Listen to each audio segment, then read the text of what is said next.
Malam itu, langit di atas alas roban tampak muram. Awan tebal menutupi bulan, membuat jalanan berliku itu terlihat semakin gelap. Andi dan 3 temannya, Rian, Sinta, dan Bayu, baru saja pulang dari menghadiri acara di Semarang. Mereka memutuskan untuk melewati jalur alas roban karena ingin lebih cepat sampai ke Pekalongan. "Gak apa-apa kan lewat sini?"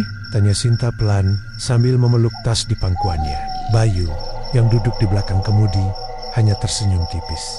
"Tenang aja, banyak truk juga lewat sini. Cuma cerita orang-orang aja yang lebay." Namun, seiring mobil melaju semakin jauh, suasana berubah aneh.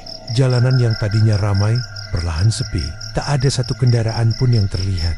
Padahal baru jam 10 malam. Hutan di kanan kiri jalan tampak lebat dan pekat, seperti dinding hitam yang menelan cahaya lampu mobil.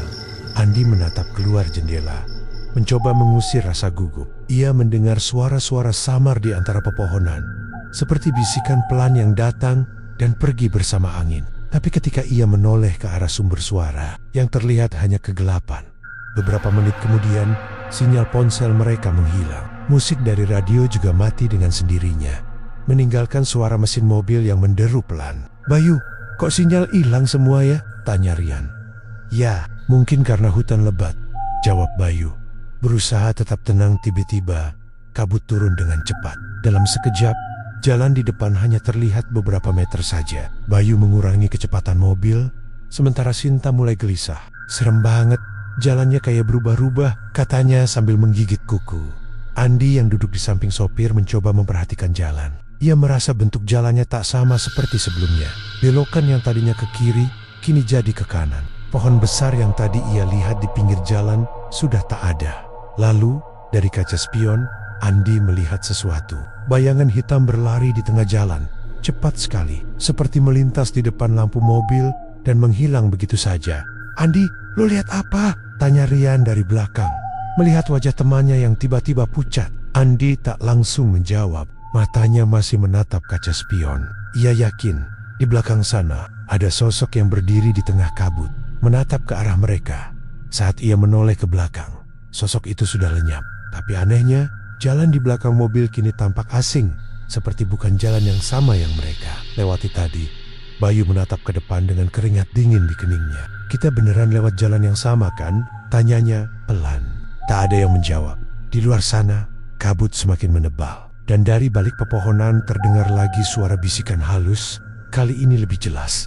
"Selamat datang." Andi menelan ludah. Ia tahu, malam ini mereka tidak hanya melewati jalan biasa. Mereka baru saja memasuki jalan yang tak pernah sama. Mobil terus melaju pelan di tengah kabut tebal. Bayu mencoba fokus pada jalan, tapi matanya sesekali menatap kaca spion, memastikan tidak ada apa-apa di belakang. Sinta duduk diam sambil meremas tangan Andi, sementara Rian sibuk menyalakan ponselnya yang tak kunjung mendapat sinyal. "Gak bisa hubungin siapapun," keluh Rian. "Sinyalnya mati total." "Udah kok, jangan panik," jawab Andi berusaha tenang, meski dalam dadanya ada rasa tak nyaman yang makin besar. Beberapa menit kemudian, udara di dalam mobil terasa aneh, dingin, seperti masuk dari celah jendela. Padahal semua kaca tertutup rapat. Sinta menggigit. "Bayu, tolong nyalain heater deh, dingin banget." Bayu menekan tombol, tapi mobil malah bergetar sebentar. Lalu lampu dashboard berkedip-kedip seperti korslet. Tiba-tiba terdengar tok-tok, suara ketukan pelan di jendela belakang. Semua langsung terdiam. "Kalian dengar gak?" tanya Sinta dengan suara bergetar. Rian menoleh ke belakang, menatap kaca buram yang tertutup kabut dari luar. "Mungkin ranting jatuh," katanya, berusaha menenangkan diri. Namun suara itu terdengar lagi, kali ini lebih keras. Tok, tok, tok. Bayu menoleh ke kaca spion, dan saat itulah jantungnya hampir berhenti. Di kursi belakang, di samping Sinta, ada seorang wanita berambut panjang, duduk diam dengan kepala sedikit miring. Rambutnya menutupi hampir seluruh wajah, bajunya robek, dan tubuhnya basah, seperti habis keluar dari lumpur. Bayu langsung menginjak rem keras. Mobil berhenti mendadak. Semua berteriak kecil karena kaget. "Kenapa, Yu?" teriak Rian panik. Bayu menatap kaca spion dengan mata lebar. Di belakang, ada orang. Sinta menoleh cepat ke sisi kanannya. Kosong, tidak ada siapa-siapa. Tapi ia merasakan bau busuk yang tajam, seperti bangkai yang membusuk di udara. "Andi, aku," Aku ngerasa ada yang duduk di sini barusan, katanya sambil menangis. Andi perlahan menoleh ke belakang. Di kursi belakang memang kosong, tapi di kaca belakang mobil terlihat bekas tangan berlumpur yang baru saja menempel dari luar. Bekas itu panjang dan jelas, seolah seseorang baru saja berdiri di sana, memperhatikan mereka dari balik kabut. Udah, kita jalan lagi aja, kata Rian cepat. Bayu mengangguk, menyalakan mesin, tapi mobil tak mau menyala. Ia mencoba lagi, tapi yang terdengar hanya bunyi klik pendek dari aki yang lemah. Dalam keheningan itu, terdengar suara samar dari luar mobil. Suara perempuan berbisik lembut, nyaris seperti nyanyian. Jangan pergi, temani aku sebentar saja. Sinta langsung menutup telinganya, menangis keras. Andi memegang bahunya, tapi matanya tetap menatap keluar. Dari balik kabut, terlihat sosok wanita yang sama, berjalan perlahan ke arah mobil. Menunduk dengan langkah terseret. Lampu depan mobil menyinari wajahnya, pucat, penuh lumpur, dan di lehernya tergantung kalung logam berkarat dengan huruf S. Andi teringat, 2 tahun lalu di berita lokal, ada seorang wanita bernama Sari yang hilang di Alas Roban setelah mobilnya terguling ke jurang. Wanita itu kini berdiri tepat di depan mereka, menatap tanpa mata sambil tersenyum pelan. Dan ketika Bayu akhirnya berhasil menyalakan mesin, sosok itu menghilang seketika, meninggalkan bau anyir yang memenuhi kabin. Namun di kursi belakang, Sinta tiba-tiba berbisik lirih. Suaranya pelan seperti bukan suaranya sendiri. Dia belum pergi, dia ikut kita. Mobil akhirnya keluar dari jalan utama dan masuk ke jalan tanah sempit di pinggir hutan. Kabut semakin tebal dan cahaya lampu mobil seolah tak mampu menembus gelapnya malam. Bayu terus menginjak pedal gas, berharap menemukan jalan keluar. Tapi yang terlihat hanya pepohonan tinggi yang berdiri rapat di kanan kiri. Bayu, ini kita kemana sih? Rian bersuara panik sambil menatap kaca depan. Aku nggak tahu. Tadi jalannya lurus, tapi tiba-tiba belok sendiri, jawab Bayu dengan suara gemetar. Andi melihat keluar jendela. Pohon-pohon itu tampak aneh, seolah bergerak pelan setiap kali mereka tidak memperhatikan. Daun-daunnya bergetar tanpa angin, dan dari sela batang pohon muncul kabut tebal berwarna keabu-abuan. Sinta mulai menangis pelan. Aku mau pulang. Tolong keluar dari sini. Andi memegang bahunya, mencoba menenangkan. Tapi hatinya juga mulai ciut. Ia bisa mendengar sesuatu di luar sana. Suara langkah kaki, pelan tapi jelas, berjalan mengikuti mobil mereka. Ketika Bayu mencoba berhenti untuk memastikan arah, mesin mobil mendadak mati. Lampu depan berkedip beberapa kali, lalu padam total. Hening, tak ada suara mesin, tak ada jangkrik, hanya suara napas mereka yang berat. Rian, coba nyalain senter dari HP, kata Andi cepat. Rian menyalakannya, dan cahaya putih itu menyorot keluar jendela. Dalam cahaya redup, terlihat bayangan hitam berdiri di antara pepohonan. Tubuhnya tinggi, kurus, dan kepalanya seperti tidak ada. Sinta menjerit. Itu Ape, astaga, itu apa? Andi langsung menundukkan kepalanya. Jangan lihat, tutup mata kalian. Namun rasa penasaran membuat Rian tetap menatap keluar. Dan saat senter itu menyorot bayangan itu lebih jelas, tubuh Rian langsung kaku. Sosok itu perlahan menoleh ke arah mereka, tanpa kepala. Tapi dari lubang di lehernya keluar suara napas berat, seperti desaan seseorang yang sedang marah. Tiba-tiba, dari balik kabut, muncul banyak bayangan lain. Satu persatu, mereka berjalan pelan menuju mobil, mengenakan pakaian sobek-sobek.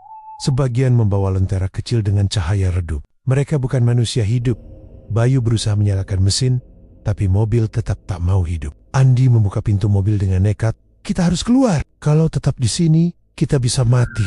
Mereka berlari menembus kabut, masuk lebih dalam ke hutan. Langkah kaki mereka berpacu dengan suara bisikan-bisikan halus yang terdengar dari segala arah. Jangan lari, tinggallah di sini bersama kami. Sinta tersandung dan jatuh. Saat Andi membantunya bangun, ia melihat sesuatu di tanah. Batu nisan yang tertutup lumut. Saat ia membersihkan permukaannya, jantungnya hampir berhenti berdetak. Di batu itu tertulis nama Bayu Prasetyo, 2023. Andi menatap Bayu yang berdiri tak jauh darinya. Bayu, ini namamu. Bayu menatap nisan itu dengan wajah bingung, lalu berteriak keras. Gak mungkin, aku masih hidup. Namun di saat yang sama, kabut di sekeliling mereka berubah menjadi gelap pekat. Di atas kepala mereka terdengar suara tawa pelan. Suara wanita dari mobil tadi. Sinta menatap sekeliling dengan air mata di wajahnya. Kita di mana sebenarnya? Andi menelan ludah, menatap kabut yang kini membentuk bayangan wajah perempuan itu. Kita ada di tempat yang seharusnya nggak bisa dimasuki manusia, katanya lirih. Kita ada di hutan yang hidup.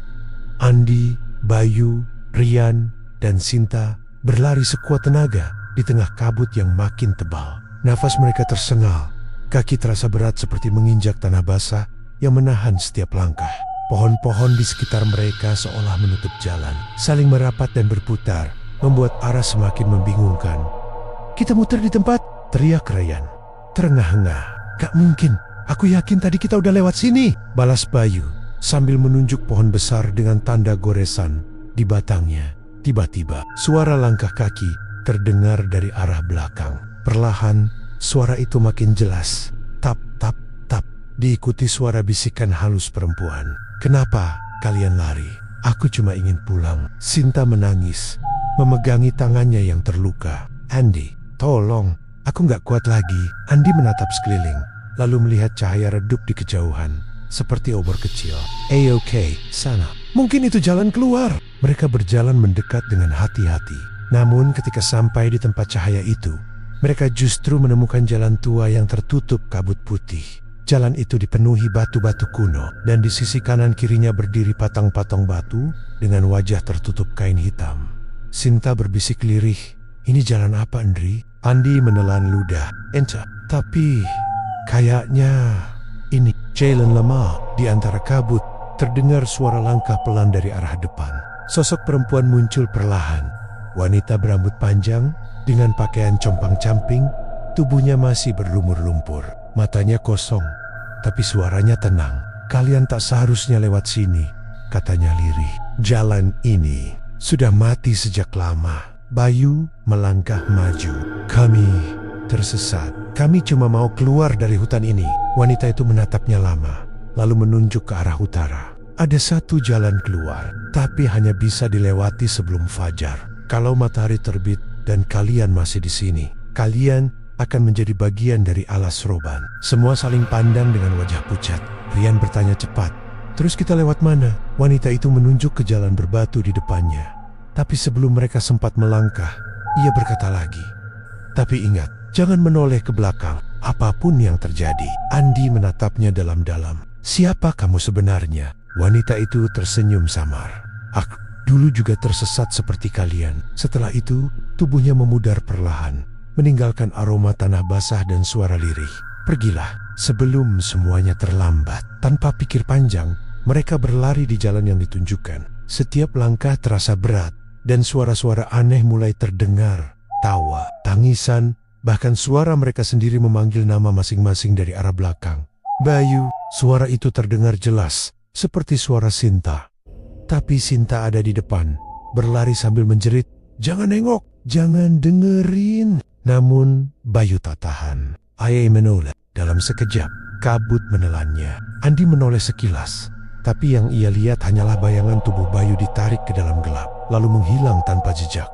Sinta menjerit histeris, tapi Andi menarik tangannya. Terus lari. Kalau berhenti, kita nggak akan keluar. Mereka terus berlari hingga kabut mulai menipis, dan dari kejauhan terlihat cahaya samar seperti dari jalan raya. Rian jatuh tersungkur ke tanah. Napasnya tersengal. Aku gak kuat lagi, Henry. Andi berusaha menariknya bangun. Tapi saat ia memegang bahunya, Rian menatapnya dengan wajah ketakutan. Henry, di belakang kamu. Andi perlahan menoleh. Di sana, berdiri wanita berambut panjang itu lagi. Kini lebih dekat. Matanya menatap tajam. Kalian belum bebas, katanya pelan. Masih ada satu yang belum pergi. Sebelum Andi sempat bertanya maksudnya, wanita itu menghilang bersama kabut yang tersisa, menyisakan hanya suara langkah mereka yang gemetar menuju cahaya di ujung jalan. Namun di dalam hati Andi, perasaan ganjil muncul, seperti ada sesuatu yang masih mengikuti dari belakang. Cahaya samar di ujung jalan membuat mereka berlari sekuat tenaga. Kabut perlahan menipis, udara mulai terasa hangat. Andi, Sinta dan Rian nyaris tak percaya. Mereka akhirnya bisa melihat aspal jalan raya di depan mata. Namun, di dalam hati, ada sesuatu yang masih terasa salah. Begitu mereka melangkah keluar dari batas hutan, suasana langsung berubah. Suara jangkrik kembali terdengar. Angin malam berembus lembut, dan langit tampak sedikit lebih terang. Mereka berhenti sebentar bernafas lega, saling memeluk karena berhasil keluar dari kegelapan itu. "Kita selamat," bisik Sinta. Air matanya jatuh tanpa disadari. Andi menatap ke arah belakang, ke kabut yang perlahan menghilang. Tapi Bayu gak ada. Rian duduk di pinggir jalan, wajahnya pucat. Dia gak sempat keluar, Andre. Aku lihat dia ditarik sesuatu. Mereka bertiga diam, hanya suara angin yang terdengar. Andi lalu mengajak mereka berjalan mencari bantuan. Di kejauhan tampak papan jalan bertuliskan Alas Roban Timur 1 kilometer. Mereka benar-benar sudah keluar. Tapi baru beberapa langkah, Sinta berhenti mendadak. "Andre, kamu dengar gak?" Suaranya pelan, hampir seperti bisikan. Andy berhenti, menajamkan telinga. Di antara suara angin, terdengar pelan, seperti langkah kaki lain di belakang mereka. Tap, tap, tap. Mereka menoleh bersamaan. Tak ada siapa-siapa, hanya kabut yang kini mulai menutup jalan di belakang mereka lagi. Rian berbisik, "Mungkin cuma hewan." Tapi Sinta menunduk, menatap tanah. Wajahnya tiba-tiba pucat. "Andre, itu sepatu Bayu." Di depan mereka, di tengah jalan, tergeletak sepasang sepatu kotor berlumpur, masih basah, seolah baru saja dipakai. Andi menelan ludah. "Kita harus pergi sekarang juga." Mereka berlari menuju arah lampu-lampu kota di kejauhan. Tapi entah kenapa, jalan yang mereka lalui terasa tak berujung. Setiap belokan membawa mereka kembali ke tempat yang sama, tempat dengan sepatu itu. Rian mulai panik. "Gak mungkin, kita barusan lewat sini." Andi menatap sekeliling. Ini jalan yang sama lagi. Tiba-tiba, suara mesin terdengar di belakang mereka. Sebuah truk besar melaju pelan. Sopirnya menatap mereka dengan wajah heran. "Kalian ngapain di sini jam segini?" tanya sopir itu setelah menepi. Andi cepat menjawab, "Pak, kami tersesat. Tolong antarkan kami keluar dari Alas Roban." Sopir itu mengangguk. Mereka bertiga naik ke truk dengan lega. Sinta duduk di belakang, masih menggigil. Truk pun mulai berjalan meninggalkan hutan itu. Namun setelah beberapa menit, sopir itu tiba-tiba menatap kaca spion dan bergumam pelan, "Kalian bilang tadi bertiga kan?" Andi menatapnya bingung. "Iya, bertiga." "Kenapa, Pak?" Sopir itu tak menjawab. Ia hanya menatap kaca spionnya lama. Lalu wajahnya perlahan berubah pucat. Siapa yang duduk paling belakang itu? Andi menoleh cepat ke belakang. Di kursi belakang truk, Sinta duduk membelakangi mereka, menunduk. Rambutnya panjang menutupi wajah. "Sin, kamu?" tanya Andi pelan. Sinta tak menjawab. Tangan Andi gemetar saat menyentuh bahunya. Dan ketika rambut itu tersingkap, yang terlihat bukan wajah Sinta, melainkan wanita berambut panjang dari hutan itu. Dengan mata kosong dan senyum mengerikan, truk mendadak oleng. Sopir berteriak. Semuanya gelap. Keesokan paginya, warga menemukan truk terguling di tepi jalan Alas Roban. 3 jasad ditemukan di lokasi. 1 sopir, 1 pria bernama Ryan, dan 1 perempuan tanpa identitas. Namun, 1 orang tidak ditemukan sama sekali. Andi, sejak malam itu, banyak sopir truk yang bersaksi pernah melihat seorang pria muda berjalan sendirian di tepi Alas Roban, memakai jaket abu-abu dan wajahnya kosong, seolah mencari jalan pulang yang tak akan pernah ia temukan. Konon, jika kau melintasi Alas Roban di tengah malam dan melihat seseorang melambai minta tumpangan, jangan berhenti. Mungkin itu Andi atau sesuatu yang memakai wajahnya.